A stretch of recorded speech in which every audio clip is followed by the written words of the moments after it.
প্রিয় ভাইয়েরা, আজ আমি আপনাদের সামনে আলোচনা করব একটা বিষয়, একটা হাদিস নিয়ে। হাদিসটা হলো আল্লাহর নবী মুহাম্মদ বলছেন, ইদা দাআর রাজুলু ইমরাতাহু ইলা ফিরাশিহি ফাআবাত। যদি কোনো ব্যক্তি তার স্ত্রীকে বিছানায় ডাকে আর স্ত্রী অস্বীকার করে, অস্বীকৃতি জানায়। আপনারা বুঝতে পেরেছেন, যারা বয়স্ক মানুষ তারা নিশ্চিত বুঝতে পেরেছেন আমি কি বোঝাতে চেয়েছি। ফাবাতা গাদবান আলাইহা, এরপর স্বামী ওই স্ত্রীর উপরে অসন্তুষ্ট অবস্থায় রাত্রি যাপন করে। লাআনাতুল মালাইকাত লাআনাতহাল মালাইকাতু হাত্তা তুসবিহা, বলছেন যে সকাল হওয়া পর্যন্ত ফেরেশতারা ওই স্ত্রীকে লানত করতে থাকে, মানে অভিশাপ দিতে থাকে। এখন আসলে আমরা জেনে নেই, এই কথাটা শুধুমাত্র স্ত্রীর ক্ষেত্রে বলা হয়েছে, যে স্ত্রী যদি স্বামী স্ত্রীকে ডাকে তাহলে স্ত্রী অস্বীকার করলে তার উপর আল্লাহর ফেরেশতারা লানত করে। কিন্তু সেম কথাটা কিন্তু অপর ক্ষেত্রে বলা হয়নি। অর্থাৎ স্ত্রী যদি স্বামীকে বিছানায় ডাকে, স্বামী যদি অস্বীকার করে তাহলে স্বামীর উপর আল্লাহর ফেরেশতারা সারা রাত লানত করবে, এরকম কথা বলা হয় নাই। কেন বলা হয় নাই সেই বিষয় নিয়ে উলামায়ে কেরাম কি বলেন আসুন আমরা জেনে নেই। ইসলাম ধর্ম বলে যে কোনো স্ত্রী যখন বিয়ে হয় তখন বিয়ে হওয়ার মাধ্যমে দেনমোহর দেওয়া হয়, আপনারা জানেন। যদিও দেনমোহরের মাধ্যমে গরু বিক্রির মতো বাবা মায়েরা চেষ্টা করে মেয়ের দাম বাড়িয়ে বিক্রি করার জন্য মেয়েকে, আসলে ইসলাম ধর্ম বলে যে বিবাহের দেনমোহরের দ্বারা স্ত্রীর যৌনাঙ্গের পরিপূর্ণভাবে মালিক হয়ে যায় স্বামী। স্বামী এটাকে যেভাবে মনে চায় সেভাবে ব্যবহার করতে পারে, কিন্তু এটা বদলযোগ্য নয়, এটাও শর্ত দেওয়া আছে। কারণ হলো স্বামী মালিক হয়ে যায়, তার মানে যে স্বামী চাইলেই স্ত্রীকে দিয়ে অন্য কারোর সাথে সহবাস করতে বাধ্য করবে, এই অনুমতি স্বামীকে ইসলাম দেয় নাই। নিজে মালিক হবে, অন্যকে দিতে পারবে না। কিভাবে মালিক হবে, এটা কোথায় আছে যে আসলে এই মানে স্বামী যদি স্ত্রীকে বিয়ে করে দেনমোহরের মাধ্যমে স্বামী স্ত্রীর যৌনাঙ্গের মালিক হয়, আসলে আমরা জেনে নেই এটা কোথায় কোথায় আছে, ইসলামের কিতাবগুলো কোথায় আছে। এটা আছে হলো আদ-দাউল মুনির আলা তাফসির এই কিতাবের মধ্যে, এটা আছে হলো বাদায়াউস সানাঈ এই কিতাবের মধ্যে, এটা আছে হলো বাইহাকি শরীফের 7ম খণ্ডের 747 নম্বর এবং বাইহাকি শরীফের 447 এবং 446 নম্বর হাদিসে এটা আছে। এটা আছে হলো মুখতাসারুল মুজানি ফি ফুরুইশ শাফিঈয়্যাহ, আলেম ওলামারা খুব ভালো বুঝবেন। মুখতাসারুল মুজানি ফি ফুরুইশ শাফিঈয়্যাহ এই কিতাবের 171 নম্বর পৃষ্ঠায়। এটা আছে হলো আল ফিকহু আলাল মাযাহিবিল আরবাআতি, অর্থাৎ 4 মাযহাবের উপরে ফতোয়া বা 4 মাযহাবের ফিকহ সম্পর্কিত একটা কিতাব। সেই কিতাবের 97 এবং 98 নম্বর পৃষ্ঠায় এই ফতোয়াটা আছে। এটা আছে হলো আরো কয়েকটা হাদিসে আছে এবং কয়েকটা ফতোয়ার কিতাবে আছে। তো এখন ফতোয়া স্বামীতে আছে এবং হেদায়াতেও এটা আছে। হেদায়াত কিতাবুন নিকাহের মধ্যে এটা পাবেন, মোহরের অধ্যায় যেখানে মোহর নিয়ে আলোচনা সেখানে এটা আছে যে কোনো স্ত্রী স্বামীর সাথে বিয়ে হওয়ার দ্বারা স্ত্রী হলো স্বামীর যে দেনমোহর আছে টাকার মালিক হয়, আর স্বামী হলো স্ত্রীর যৌনাঙ্গের মালিক হয়। এবং এখানে একটা ইকুয়ালিটি দেখানো হয়েছে ইসলামের দৃষ্টিতে। দেখো দুজনের একটা জিনিসের মালিক হয়ে যায়। স্বামী যদি স্ত্রীকে 5 লাখ টাকা দেনমোহর দেয়, স্ত্রী তাৎক্ষণিক সে টাকাটার পরিপূর্ণ মালিক হয়ে যায় সে, আর এর বদলায় স্বামী স্ত্রীর যৌনাঙ্গের পরিপূর্ণ মালিক হয়ে যায়। এখন স্বাভাবিক নিয়ম অনুযায়ী একজনের মালিকানাধীন জিনিস যদি আরেকজন দিতে অস্বীকার করে, তখন সেখানে আল্লাহর ফেরেশতারা লানত করবে, এটাই খুব স্বাভাবিক। আমার মনে হয় আপনারা বুঝতে পেরেছেন ইসলামের দৃষ্টিভঙ্গি। ইসলামে নারীর প্রতি একটা দৃষ্টিভঙ্গি হলো এরকম, হযরত মুহাম্মদ বলেন ফাইন্নামা হুয়া জাওজুকা ফাইন্নামা হুয়া জান্নাতুকা ওয়া নারুকা। মুহাম্মদ বলেন এক স্ত্রীকে যে তোমার স্বামী হলো তোমার জান্নাত, তোমার স্বামী হলো তোমার জাহান্নাম। এটা আছে হলো মুসনাদে আহমদের 4th খণ্ডের 341 নম্বর পৃষ্ঠায়। এটা আছে হলো আত-তারগীব ওয়া তারহিব এই কিতাবের মধ্যে আছে 3য় খণ্ডের 97 নম্বর পৃষ্ঠায় এবং হাদিসটা সহিহ।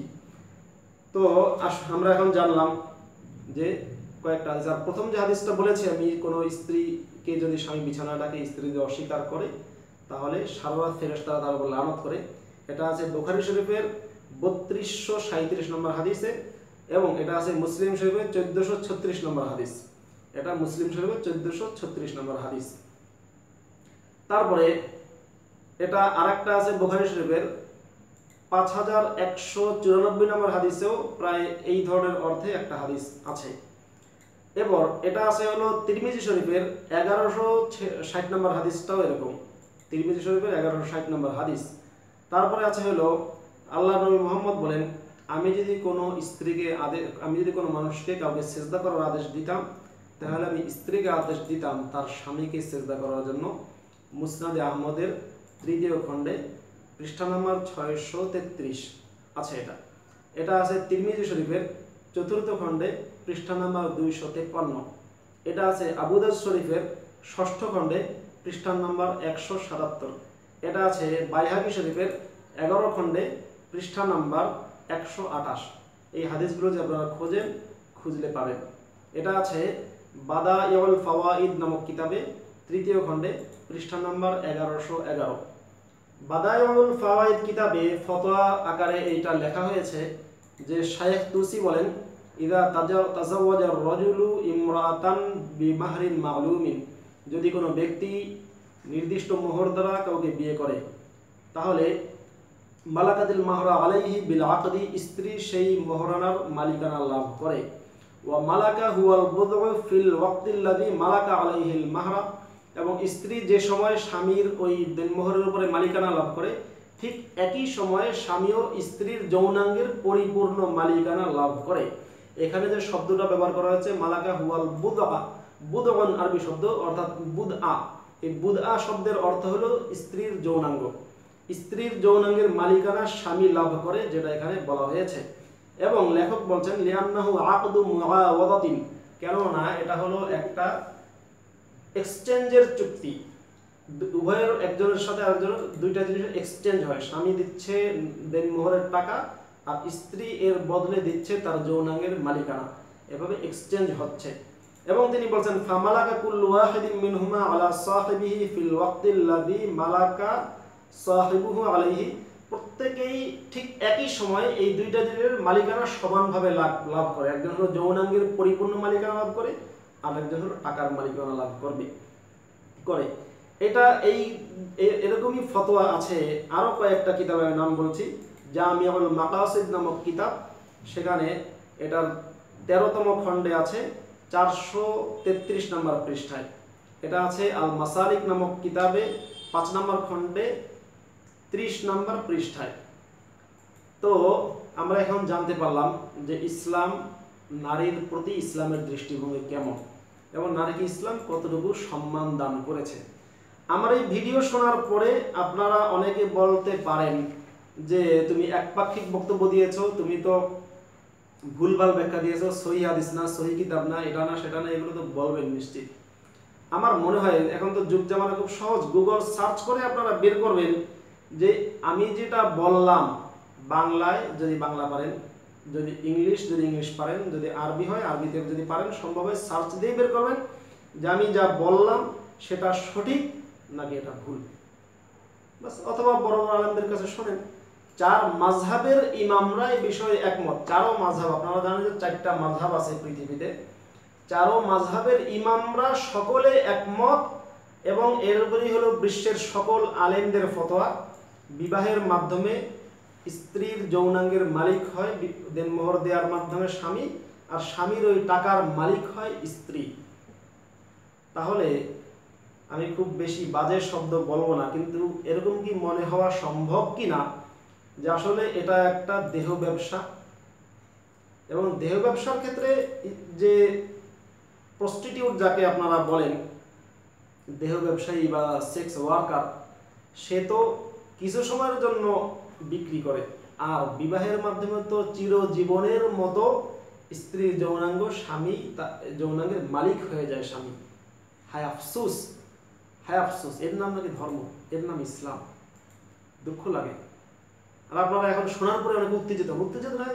দেখুন, সত্য বললাম কি মিথ্যা বললাম, আমার প্রত্যেকটা লেখা, আমার প্রত্যেকটা ভিডিও আপনারা দেখার পরে যাচাই বাছাই করবেন।